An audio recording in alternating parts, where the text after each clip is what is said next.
I'd like to introduce our first keynoter. It's Ervin Waller. He's a professor of criminology at the University of Ottawa. He and I were on the board of NOVA together from 1980 to 1986. Ervin was a major pioneer of the UN Declaration for Justice for Victims, which was adopted in 1985. He has worked from 1994 to 2000 as the Director General of the International Center for Prevention of Crime, which was funded by Western Europe, the United States Department of Justice, and the Canadian and Quebec governments. He is consulted by governments across the world on how to reduce crime and empower victims. And he is also a very, very good buddy of mine. Dr. Ervin Waller. We're at a very critical time in the victim movement. We're at a time where we know we can access on the internet, the click of a mouse, the ways to avoid victimization, the ways to reduce and prevent crime. We know a lot about the ways to empower victims, and we've made a lot of progress in doing that. But there's a lot more progress to make. And I hope that I will share just enough with you that you can go from this lunch, the other events here, back to your jurisdictions and get action on actually reducing crime through what is effective. Justice for all, even for the victim. And the interesting thing is that all of this can be delivered without increases in taxes. The United States spends over $100 billion on its enforcement, courts and corrections system.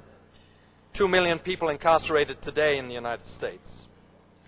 In Canada, we spend almost the same proportion, 10 billion Canadian dollars. We don't incarcerate so many people per capita, but we spend a lot of money.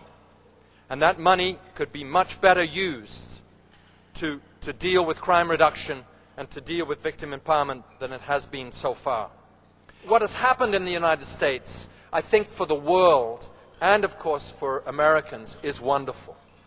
The Office for Victims of Crime, the VOCA legislation, the energy that's given to creating a greater role for victims in the criminal justice process, for services for victims, for better programs for battered wives, for children, for the mobilization of a whole wide group of people. And we look up.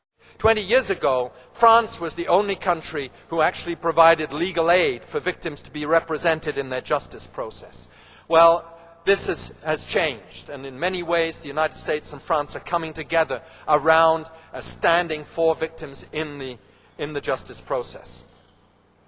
What we have to do is to make prevention, the reduction of crime, victim empowerment part of mainstream delivery.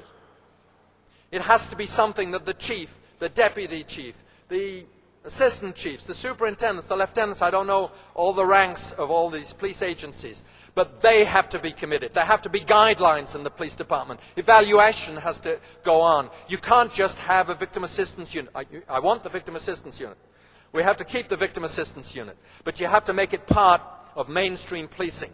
You have to do the same in the justice area. You can't just have 50 cases going through restorative justice as your restorative justice. You've got to change that system so it's victims and offenders involved, and people are taking responsibility and a difference is being made.